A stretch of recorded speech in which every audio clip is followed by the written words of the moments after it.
Hello, welcome to Lady Love Said Reads. My name is Jessica and this is my January 2026 reading wrap-up.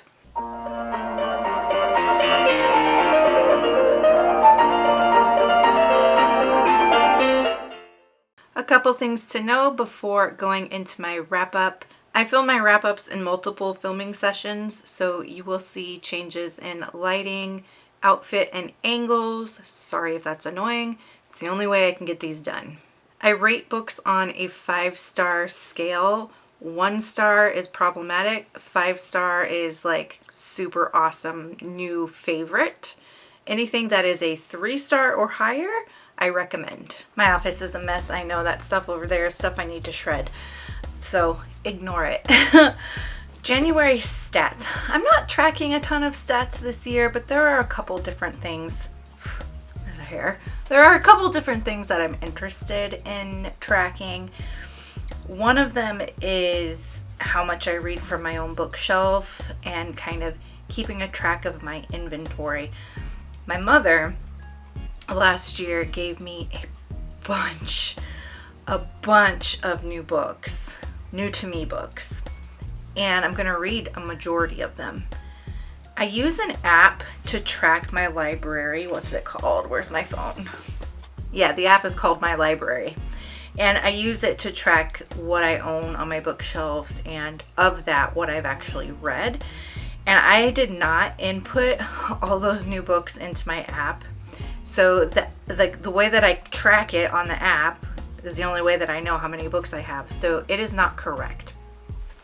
What I will probably do, I'm trying to decide. So I'm trying to decide if I want to do a bookshelf tour where I go through every shelf, share with you what I've read, what I haven't, and input stuff into the app so that my inventory is up to date.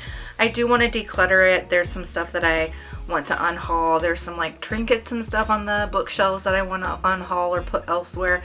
If that's a video that would be interesting for you, let me know, and then I'll go that route.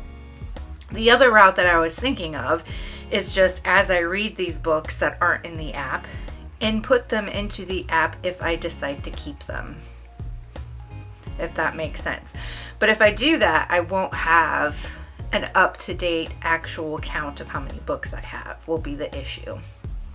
Let me know what your preference would be. If you want that bookshelf tour video, I can do it. It would probably take me a while just based on what my schedule is right now, but if that's interesting, I can do it that way, and then I will have an accurate count. As of January, I did not have an accurate count. So I read 2 books from my shelves.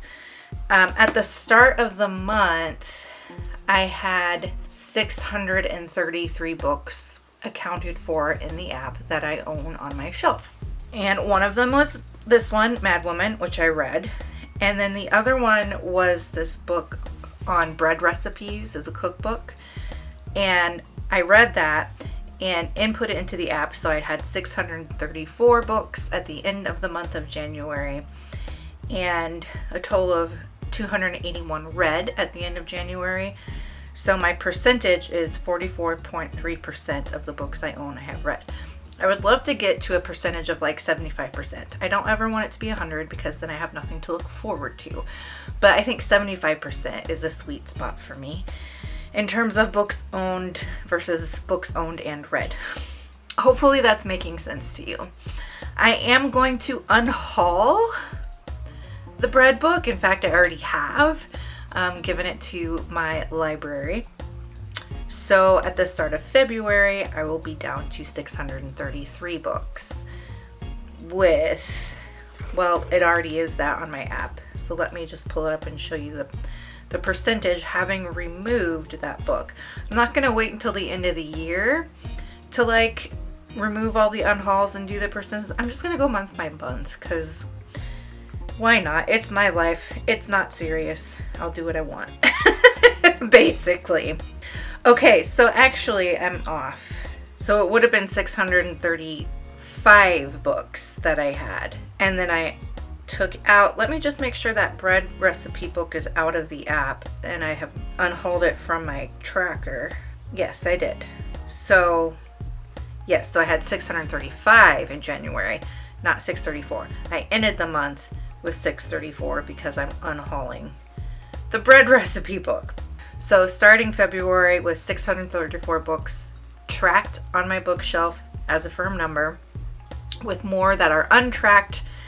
So I don't know what the total actually is, but of those 634, I have read 281. So my percentage is 44.3% read.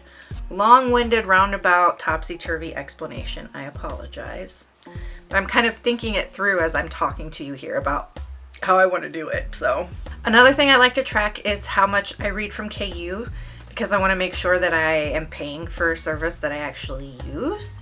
And I didn't read anything from KU in January. And then lastly, I'd like to know what my average star rating is every month, because one of the things I'm curious about with my reading goals for 2026 is if my average star rating will go up, change at all, when I have basically no rules to follow about what I read. So let's see what the rating was for January. I'm using Storygraph to get that stat. For me, Storygraph has been pretty accurate. I don't know about the rest of you, but my average star rating for January was 3.5, which isn't terrible. All right, so those are the stats. Let's talk about these books I read, yeah? So I like to play MASH when I talk about the books I read in a month. MASH is a numbers game we played in the 90s. It predicts your future. So things like who you'll marry, what kind of job you'll have, where you'll live, etc. What I do is I put the title of every book I read in the month in this apothecary jar and shake it up. I draw 4 books per round. Each book is a MASH category. The first category is house, which is what setting of the 4 I would want to be in. The second category is spouse, or which character do I find crush-worthy. The third category is job, or from the books, what job would I want to do? And the fourth category is friend or family group, self-explanatory. Of the 4 books, which friend or family group would I want to be a part of? I cannot double up on any of the books in a round. I read 8 books in January, which means we get to do 2 rounds of MASH today. Local Breads by Daniel Letter. A Cowboy to Remember by Rebekah Weatherspoon. The Merge by Grace Walker. Okay, this is an interesting combination. Madwoman by Chelsea Bieker. Okay. Wow, this is really hard, actually. Oh my goodness. Okay. I think I have this figured out. This is a really difficult round. Okay. The Merge by Grace Walker. This is 320 pages and was published in 2025. It's an adult science fiction. The Merge is this concept. It's like a future speculative dystopian story where there's this experiment that shows somehow humans figure out how to merge another person's consciousness into a different person's body. So there essentially becomes 2 people in one body, and the body that the other consciousness came from dies. And it starts to be used as like a form of population control. In the story, there's a group of people that are volunteering for a new experiment, and the experiment is pairing together healthy and unhealthy people to see if the unhealthy people can live on in the bodies of the healthy people. The main character is a young woman and her mother, and they have volunteered for the experiment. The young woman's mother has Alzheimer's. So she thinks that by merging, it will heal her mother's brain to become a part of her body, because Alzheimer's is a disease of the body, if that makes sense. So the story really follows this partnership between the mother and daughter and the process that they go through during what we call the merge. And it was really interesting, kind of horrifying.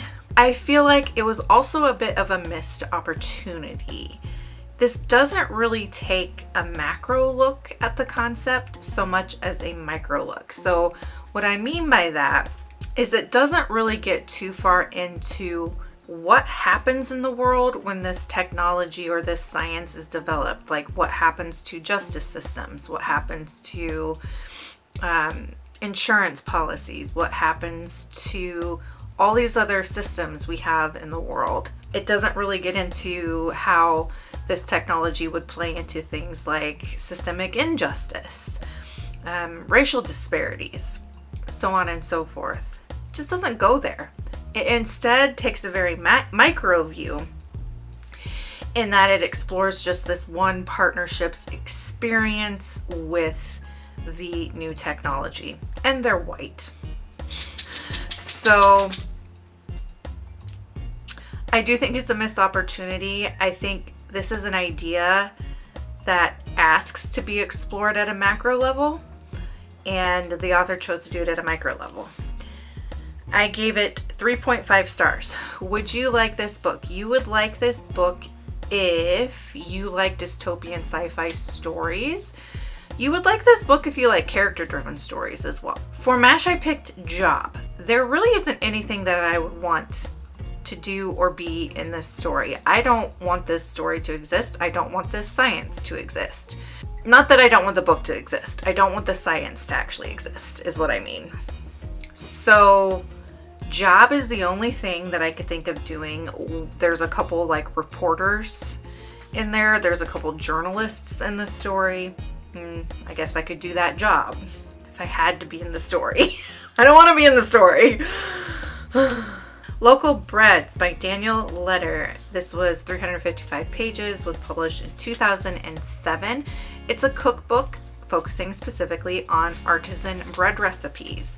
I've been trying to get into sourdough. Actually, I successfully got into sourdough this year. And so I wanted to find some recipes that I could use. This had some sourdough stuff in it, and then it had just other basic bread recipes in it. And I found it for like 50 cents. I can't remember where, but I found it for 50 cents somewhere. And I can tell why I found it for 50 cents. The recipes in this didn't make sense. The author didn't seem to understand that bread flour, self-rising flour, and unbleached flour are all three different things. And so they would have in the list of ingredients like bread flour, and then in the instructions they'd mention like regular unbleached flour, and it just, the recipes didn't make sense. And it can't even claim that it was because of AI or anything like that, because it was published in 2007, which is long before any sort of AI technology. So this is unfortunately just not a good cookbook, and I gave it 2 stars. For MASH, I picked Setting. Hear me out. This was a difficult round to try to think of like what I would do for MASH with a cookbook. So Setting I would choose because I would love to sit in a bread bakery and smell the bread being baked. A Cowboy to Remember by Rebekah Weatherspoon. This is book 1 in the Cowboys of California trilogy. It's 368 pages and was published in 2020. This is the trilogy we're currently reading at my Discord, which is the Lovestead. And in this first book, the main character, Evie, the way spam bots call me, 18 to 20 times a day. Anyway, the main character, Evie, is a celebrity chef. And she has an accident where she loses her memory. She has this childhood connection to the ranch in California owned by the Pleasant brothers. And so when she has her accident, her friend group is like, she needs to go somewhere where she can recover because she has this brain injury and she's trying to recover her memories. So they sent her home to the ranch to spend some time there and recover from her accident. Lo and behold, at the ranch is Zach, who's an old flame. Only she doesn't remember. She doesn't remember. And so things take off from there. And I won't say more than that about the plot because I don't want to be spoilery. But I really enjoyed this. I thought the characters were well-rounded, but they were also Like for me, I tend to really dig into dark romance with characters that are like really demented and broken people. And that was not these characters. These characters were fairly normal, well-rounded human beings. And, you know, they had their struggles, but they weren't anything outlandish or too terribly traumatic or things like that. There was some... I thought the author handled the amnesia trope well. The amnesia trope is difficult to do. It's very easy to screw it up. And I don't think she screwed it up. There wasn't any point where I went, that doesn't make sense, or, you know, question the logic of anything. So I thought that she did that well, and I think an amnesia trope is more challenging than people give it credit for. Overall, I felt like this was a nice little entertaining, light-hearted read.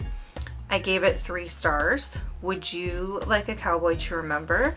You would like it if you like cowboy romances. It is set at a ranch, and there's a little bit of ranch content, not overly done. This is a dude ranch, so it's a ranch where they like host parties and weddings and things, and they do trail rides and stuff for the people that stay there. So it's like not a cattle ranch where they're working really hard and all of that.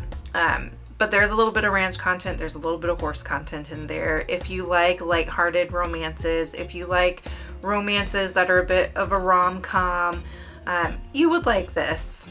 For MASH, I picked Friend Group because Evie's friend group, after she has her accident, rally around her in this really wonderful way, and they're so protective of her, and they're so nurturing of her, and they're so committed to like helping her get better and recover.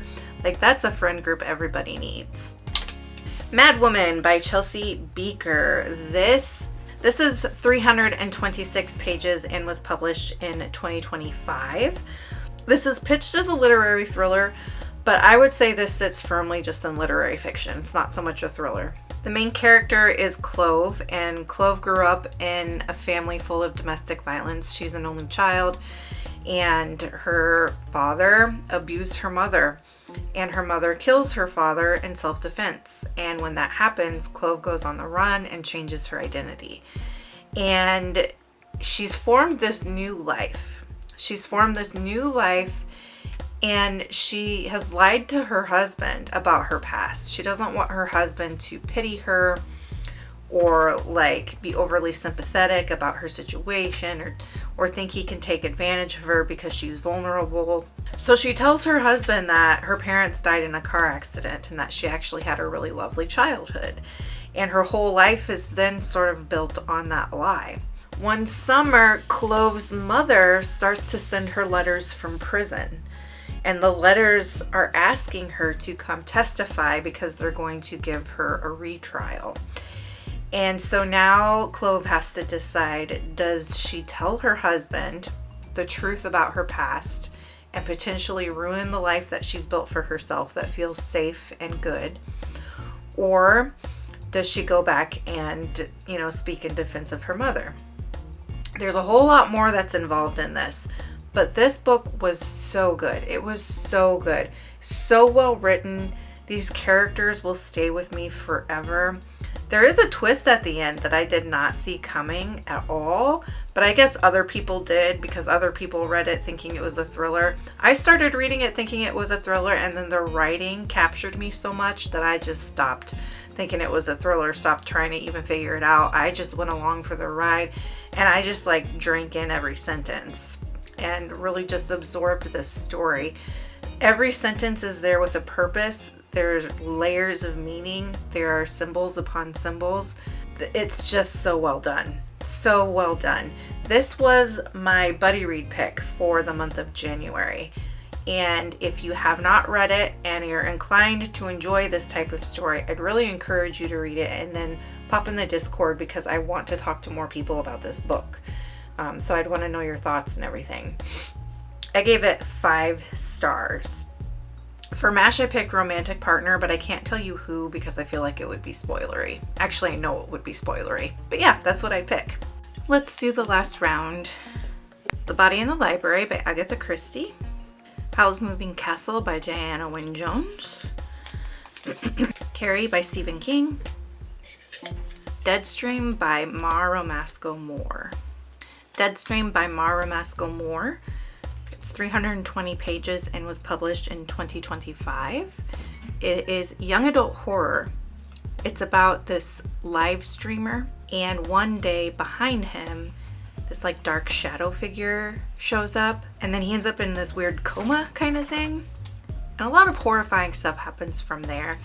The main character, she kind of works for him. This starts to happen to multiple streamers. So she's trying to figure out like what it is, what's happening. There's a sapphic relationship in here that's really cute. The body horror in this is really gross.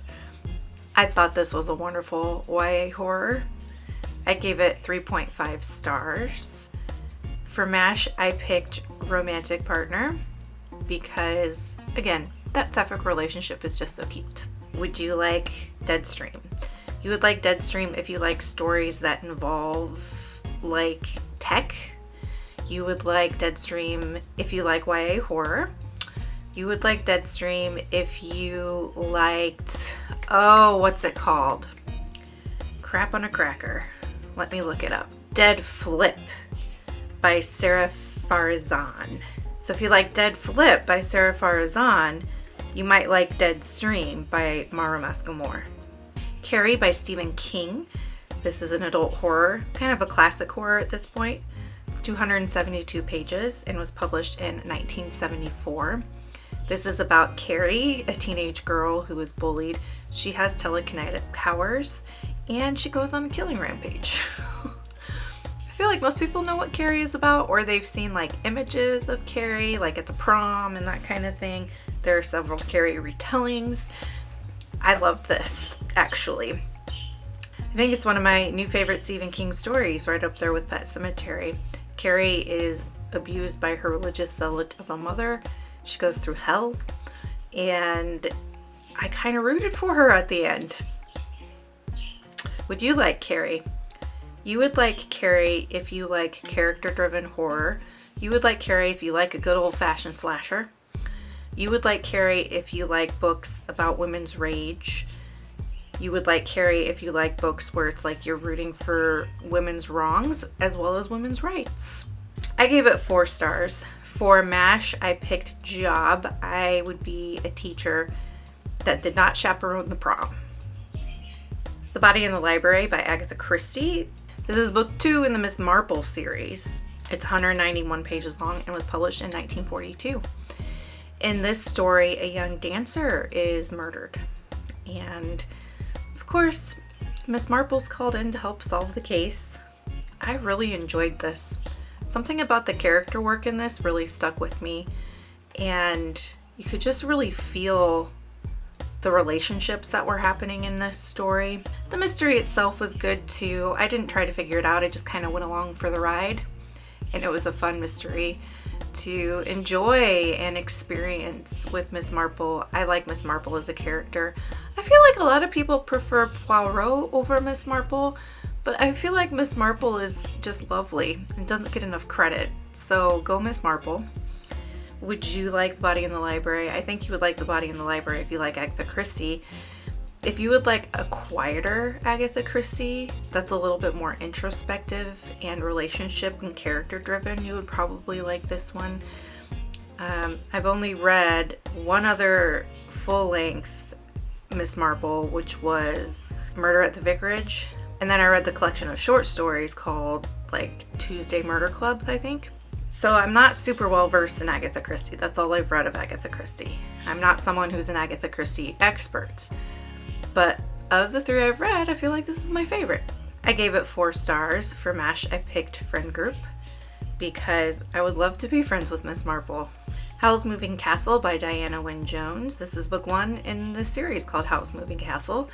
It's 329 pages and was published in 1986. This is the story that the Studio Ghibli film is based on, and it's a rare occasion where I feel like the film is better.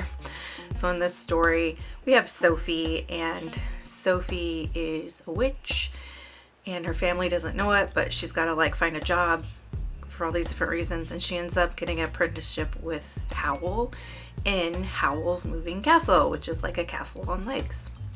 and she's a hat maker. She's like makes these hats with magic, yada yada yada.